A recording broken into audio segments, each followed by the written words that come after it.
Hey, Being at Work listeners, welcome back to another episode. Oh, it's going to be a good one today. It's a conversation that we haven't had in the almost 200 guest episodes of Being at Work. So I'm glad to be able to highlight the story that my guest today will share and all of the insights, no doubt, that will flow from that.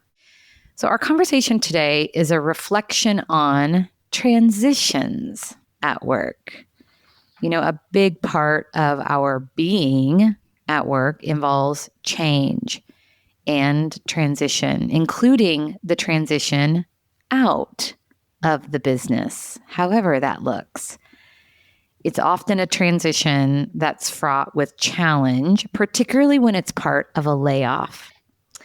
Today's guest has a lot of experience helping organizations navigate transitional challenges and recently experienced a transition herself, which she'll talk about. As she says, life is a constant series of changes that you didn't anticipate were going to happen. Chris Grebenc is an accomplished HR executive specializing in leading organizations through periods of rapid growth and transformation, as well as navigating turnarounds and restructures. So listen in as we talk about strategies for navigating these ever common workplace transitions, and also as we talk about the changing relationship between employees and employers and the impact that that has on trust. For example, did you know that the trust gap continues to increase?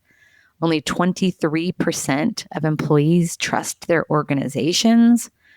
So the business landscape is changing. So the question we're going to dive into is, what is the best solution for being in the midst of transition? So Chris Grebenc, welcome to the show.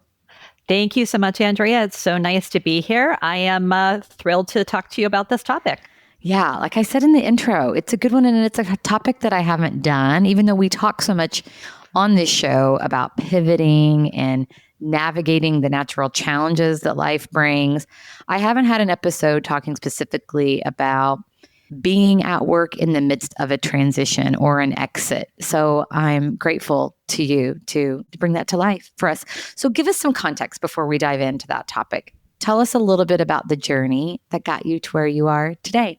I have worked in HR for, more than 20 years for a number of different companies, most of them in the retail space, one company in the technology space. And as you may know, over the course of the last, at least the last 5 years, if not the last 10, the retail environment has been going through rapid change with the rise of things like e-commerce, Amazon. The pandemic certainly was very challenging for retailers because people didn't shop for a long period of time and stores were closed. And so people had to think about, and businesses had to think about a different way to actually gain customers and gain that market share that they were missing from people going to the stores.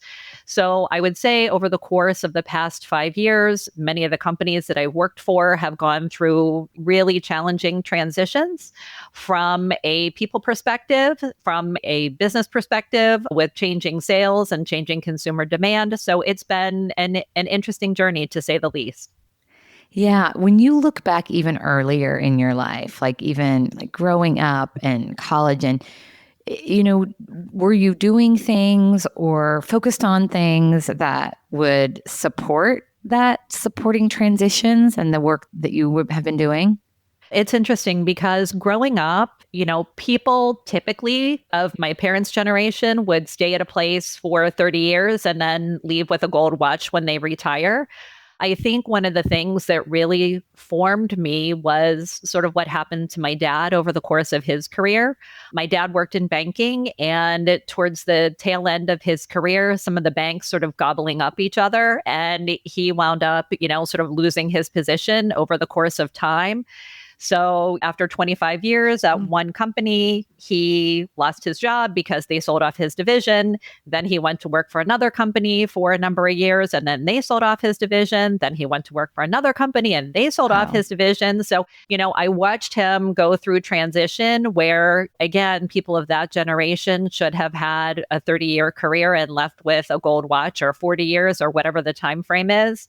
And I saw that he was one of those people that didn't have the benefit bit of that happening because in the late 80s, early 90s, you started to see some of these changes starting to happen in the marketplace. Yeah. So you lived through the emotions and the impact of Yes. that. What was that Yes. like at that time? I was a teenager and in my early 20s when some of this stuff was happening to him, and it was traumatic for our family because again, the first time that it happened, when one bank gobbled up the other bank and he was looking for a new position, again, it was the first time ever in his career that he had not had a job, and I think like most of us, a lot of our self-worth is tied to what it is that we do. When we introduce ourselves to somebody, we say, hey, I'm Chris and I'm the head of HR for such and so company. And so I think as part of some of those transitions, some of your self-worth and your confidence goes by the wayside because you wind up just being Chris and not, not having that title after your name. So I think that's what happened to him because he was so used to what it is that he had done. And I watched him go through that. And I watched, although I will tell you that as he got additional jobs over the course of his career, that did boost his confidence and things along those lines. But it was just troubling to sort of see what was happening in the marketplace in the banking industry at that particular point in time. But I think that was an early sort of part of things to come with what it is that we're seeing in the marketplace today, which is happening even faster. The market is more volatile. I mean, look at what's happened over the course of the last 3 days with the stock market. I mean, my goodness, everybody is freaking out. So I think just, everybody is sort of working in this very sort of volatile and uncertain world. I think it takes an emotional toll on people too. Yeah. Yeah. And it's interesting that you called it traumatic. It was traumatic for him. I mean, it is a trauma. Yes. Particularly, as you said, when you identify in such a strong way with whatever work that you do that's taken away from you. Of course, it's going to be traumatic.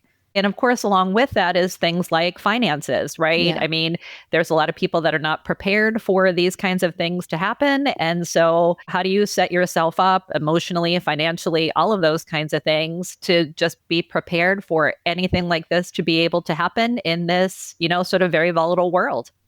Yeah. So you had this personal experience early in Yes. life. Now, fast forward many years later, and you're in a position where you're being asked to exit, terminate, let people Yes. go. I mean, you've been through that like thousands of times, right? At this point in your career. Very unfortunate, but yes. Yeah. So how did those early experiences shape how you approach that?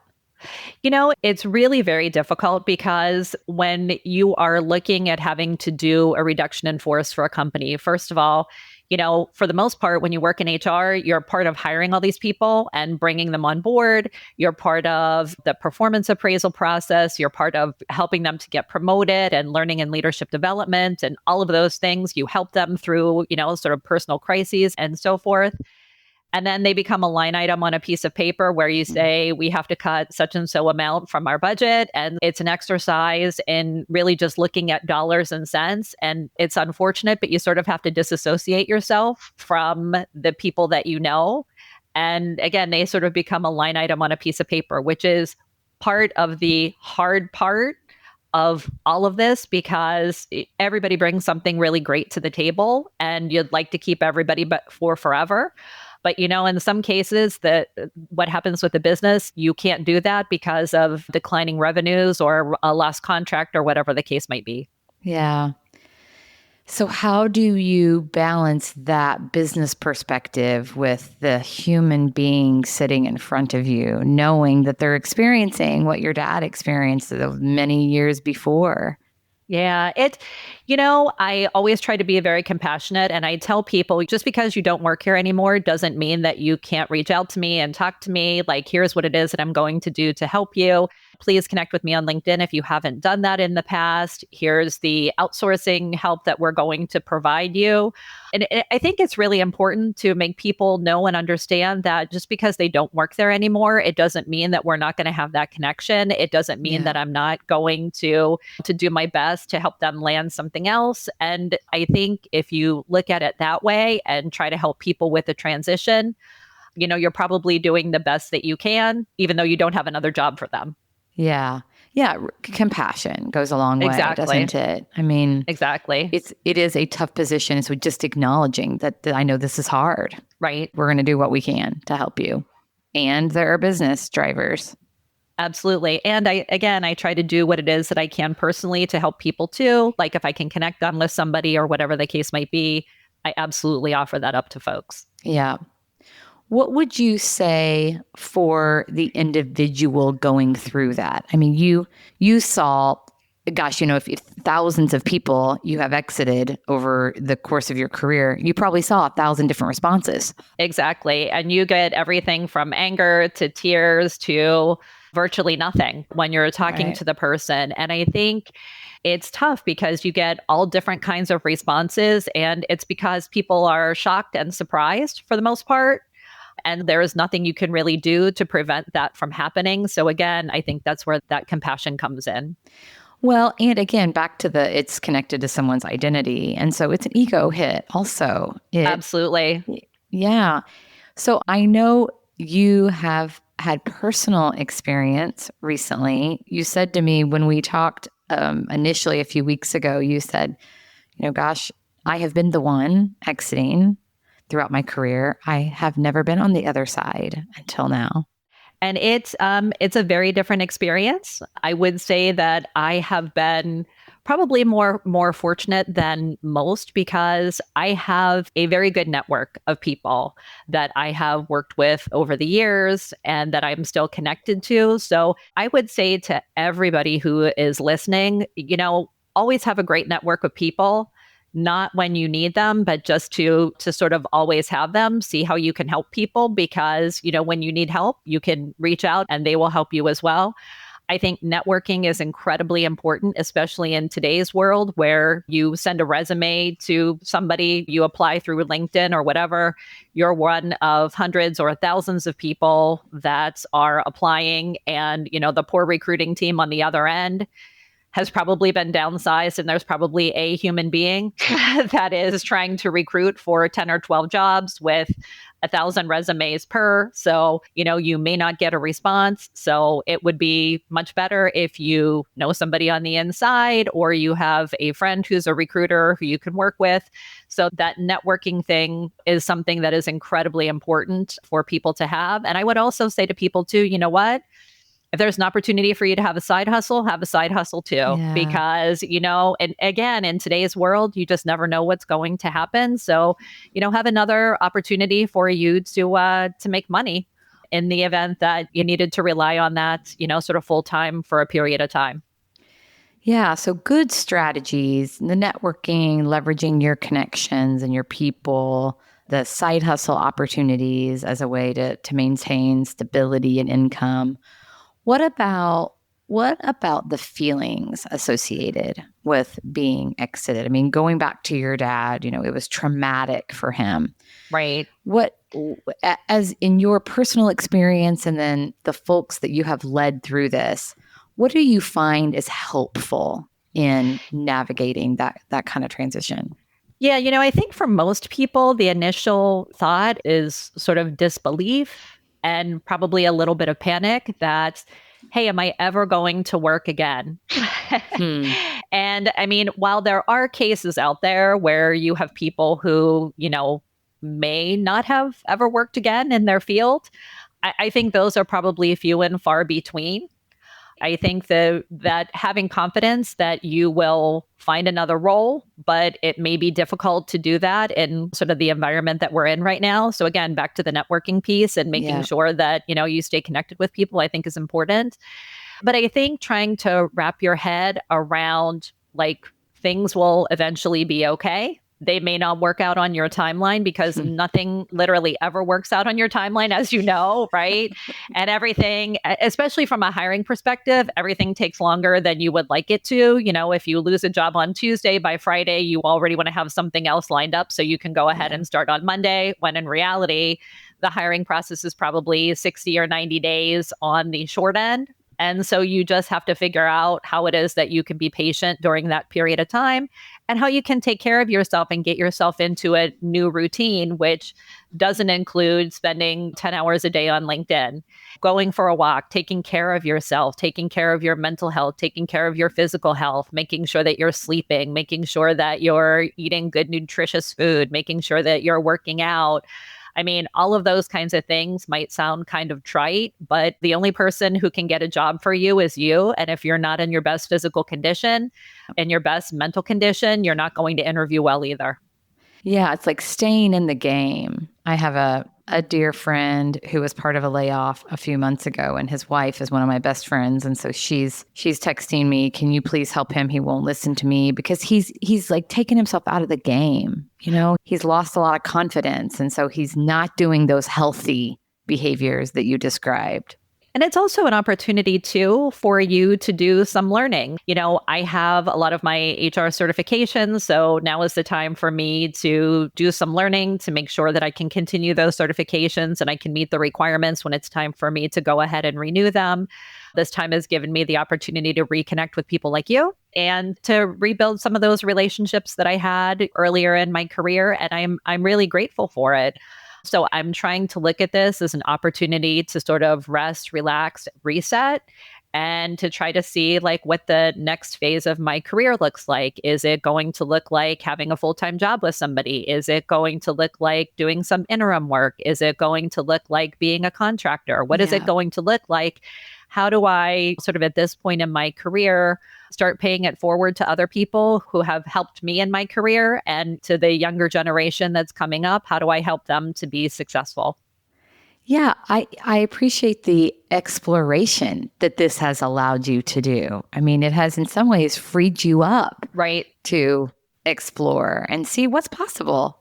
It's interesting because somebody had talked to me the other day about doing interim work, and I had thought about that, I hadn't thought about it in the context that we talked about. Yeah. So there are entire divisions of companies out there that's all they do is they place people in interim roles. So you almost have like a full-time role, but you're, going from company to company doing what it is that you do best. And so it probably would not have been anything that I would have explored prior. And so now it's something that I'm looking at to say, again, is that going to be the best use of my time to go into some of these companies when they have issues, problems, or have a need and go and spend a couple months there helping them through whatever it is that they're going through and then move on to the next thing. I love to be able to teach people what it is that I've learned over the course of my career.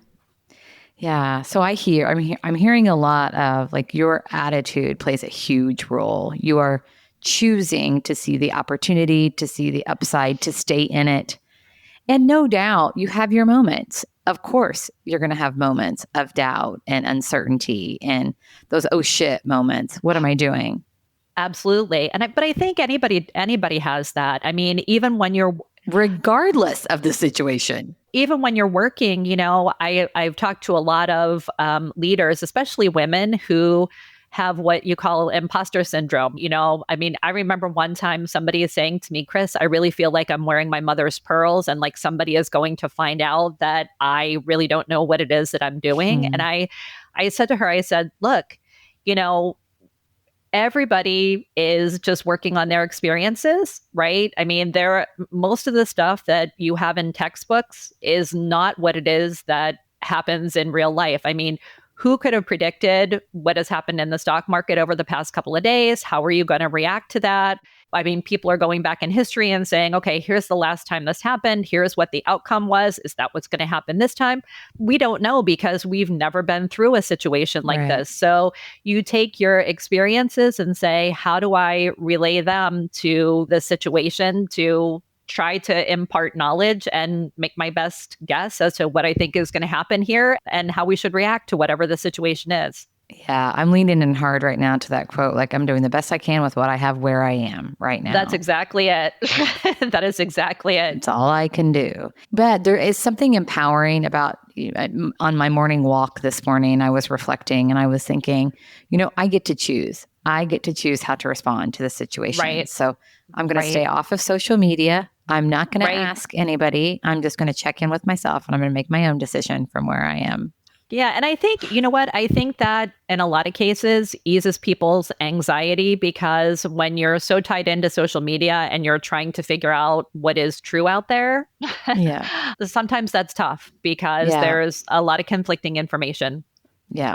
Oh, so good. So we've talked about strategies for being in the midst of transition. So thank you for that. I want to shift just a little bit, but it's aligned with what you were saying when I asked you earlier about what do you do if you're in the midst of being exited, and you were talking about networking, and you mentioned side hustles, Right. and it made me think about how our relationship with our employer has changed. That so many people who have full-time jobs do have hobbies that they're getting another source of income through. I mean, side hustles have become so common. So our relationship with work has changed. Talk about that, and then talk about the impact that has on trust. Yeah. I mean, I think people, you said it earlier when we were just starting, the amount of people who trust their employer has diminished exponentially.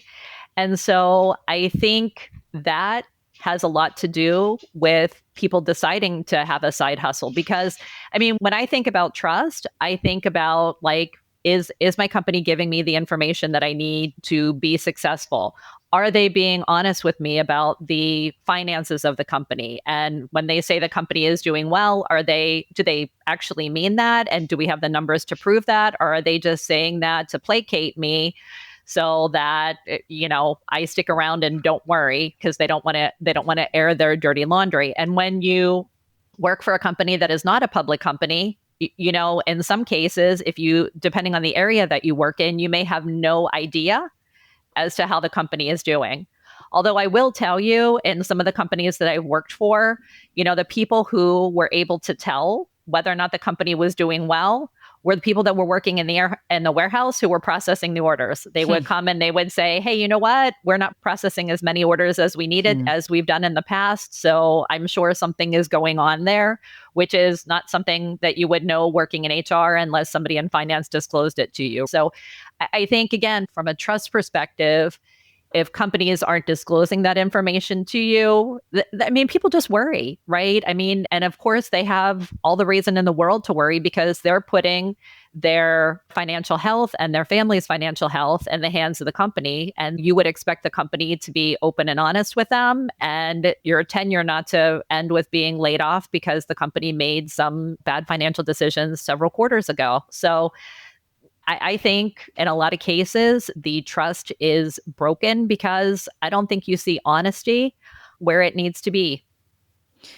Yeah, such a good point. And you were talking earlier about in the midst of the layoffs or exiting people from the organization, having conversations with them and putting your energy into like the dollar impact that this will have. Right. In those situations, Chris, was there conversation with leadership about like what got us here? What were the decisions that we made that led to this? I would love to say in every case there was robust discussion around that, but in most cases there was not. I think in a lot of cases it winds up being growth. And so the company hits a growth spurt and they start hiring people, which is a very good thing. But having been through that cycle many times, if I come in at the right time, I would always encourage people to use contractors to maybe outsource some of that work or whatever the case might be, rather than hiring all these people. Because what winds up happening is when that growth comes to a stop, I mean, you're looking today and you're saying, okay, look how great everything is, right? And then you hire people. And then in 6 months, when that growth comes to a screeching halt, because there's now tariffs on your product coming out of China, which were not anticipated or whatever the case might be. Now, all those people that you spent all this time hiring and training and recruiting, and the dollars aren't there to support them anymore. Whereas if you had done something different, like outsourced, maybe you could have done something different with that contract. If you had contractors, you could say, hey, your contract is coming to an end, whatever the case might be. But I would say I don't think that there has been a whole lot of introspection from some of the leadership teams that I've been part of. Yeah. So growth, my takeaway from all of that is, growth is the goal for most organizations, but it's got to be growth in a thoughtful way. Absolutely. Yeah. Rather than throwing money at it. Yeah. Other ways. Right. I like your idea of hiring contractors. Also looking at existing platforms. Exactly. And also, you have some people internally. So how do we stretch them? Is there anything that we can stop doing? So we can move people off of whatever it is that they're working on and maybe into something new so that we don't need to hire additional people. I think from an organizational development and design perspective, there is a lot more work that could be done there as you're sort of going through the process. But I think sometimes companies are not willing to slow down a little bit to say, okay, where are we? Like, do we need to continue to do this? Is there a better way to do this? Just because this has traditionally been how we've scaled by hiring all these people. Maybe that's not what it is that we do this time. Maybe we do something different, or maybe we pull back the growth just a little bit and take it in manageable pieces, because the impact that all of this has on people, especially when you're exiting people, you can't really plan for exiting people. So you wind up with this vast knowledge gap because, if you and I are working together and then I'm no more, there are lots of things that I do that you probably don't even know that I do. Over the course of time, we've experienced things where, like, somebody had a contract with a vendor that nobody really knew that they had a contract with, and it was on auto renew, and the person in legal who, was responsible for that contract is no more, and the person who was sitting in the department who was responsible for that contract is no more. So then that contract auto renews for how many ever thousands of dollars, and everybody is like, how did this happen? Well, we just exited everybody who was associated with that contract, so nobody actually knew that that was happening. So the knowledge transfer, that as you're bringing people on and you're giving them information and then you turn around and exit them, all that institutional knowledge goes away.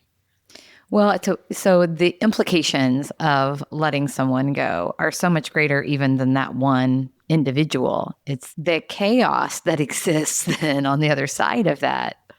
Well, and it's, I used to talk to Sally, who, was the person who processed all of our invoices, and Sally isn't here anymore. So who's the person who's processing our invoices now? And whoever that person is doesn't know anything about what it is that Sally used to do. So there's a period of her or him learning about the invoices and the process and the relationship and all of those kinds of things. So when you lay people off, there is a bit of institutional chaos for a period of time while everybody gets their sea legs back under them. And as much as you think that people are cross-trained and there is the other people that are going to be remaining on the team have the institutional knowledge, that's not always the case. And I've seen it time and time again. So you can try to manage it, but yeah, there's going to be unanticipated implications. Absolutely. Yeah. And so how do you prepare for that? How do you solve for that? It's really tough. You try to do some work behind the scenes with the leaders to say, okay, if we are going to exit these 3 people from your team, who is it that knows how to do this work, and where are all the bodies buried? I think the other thing you can do too is have all of your process lined out so that if somebody leaves, you can pick it up and say, okay, here's how it is that I do whatever this is, sort of step by step. I think constant communication with whoever these people are and their supervisor is something that's really important. You as a supervisor would need to know how to do a deep dive and do whatever it is that the people that work for you do. But I think it's really challenging to do all of this at 100% efficiency. Yeah, we were talking earlier about growth in a thoughtful manner. It's like this is exiting in a thoughtful manner, that you're exactly. You have a plan in place. You're thinking through the implications. You're doing what you can proactively.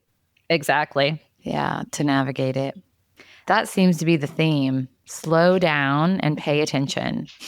Absolutely. Absolutely. I think that's 100% because I think people, it's exciting when your company is growing. It's exciting when you have increases in revenue, sort of quarter over quarter. And I think, first of all, to keep up with it, you want to hire, you want to expand. And I think you just become a little bit of like an adrenaline junkie during that period of time. And it's hard to say to people, hey, you know what? Like, is this growth going to be sustainable? At some point in time, it all comes to a halt. I mean, look at every business that's out there. It comes to a halt at some point in time. So how do you prepare for that when that happens, right? How do you prepare for that when that happens? Whatever that is, I think that's the key. Right. That you're paying attention, being proactive. Exactly. Yeah. Well, thank you for reflecting on workplace transitions with me today. Thank you. This has been amazing. And I so appreciate you, Andrea. You have been incredible as well. You're an incredible person and an incredible host. Oh, thank you, my friend. Okay, well, a couple of other things. So because this is about our humanness at work, I always like to end with just a couple of fun personal questions. So one super light and easy that will kick us off, and then one a little more introspective. So my first question for you is, what was your first concert? Oh gosh, my first concert was going to see Journey. Oh. So it's been quite a while. Yeah, but Steve Perry, I mean, what a voice. That was the first concert that I went to. My mom was not too happy that I did that, but that was my first concert that I went to as grown up on my own with my friends. Oh, I love that. Yeah. You felt so grown up. Listening to Don't Stop Believin'. Absolutely. Open Arms. Oh, they're all coming back to me now. Yes. Okay, and so a little more introspective, Chris. What do you wish people understood about you? Gosh, what do I wish people understood about me? I've said to people for forever, I really don't have any hidden agendas. Even being a senior leader at various different companies, I'm never somebody to try to knock somebody down to make myself look better. I have no hidden agenda. I'm always trying to do the right thing and what's best for the people and the company. So I hope that people know and understand that I am good intentioned, and those good intentions are actually real and not because I'm trying to put on some sort of a show for folks. Well, and no doubt that serves you well as an HR executive. I think so. Because you can't fake that. People can feel that. Yeah. Right. And that has always been my experience with you as well. Thank you. So I'm glad you recognize that about yourself. Thank you. It's great. Chris, if our listeners want to connect with you, what's the best place? Where can they find you? Yeah, they can connect with me on LinkedIn. So I am Christine, spelled Christine. Last name is Grebenc, spelled Grebenc. And I am out there on LinkedIn. Feel free to connect with me. I'd love to chat with you. Awesome. Thank you, my friend. I appreciate you. Thank you so much.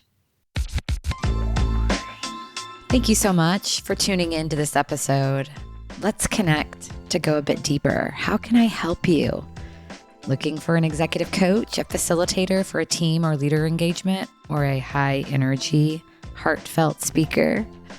Learn more and connect with me through our website at abundantempowerment.com. I look forward to co-creating something magical with you.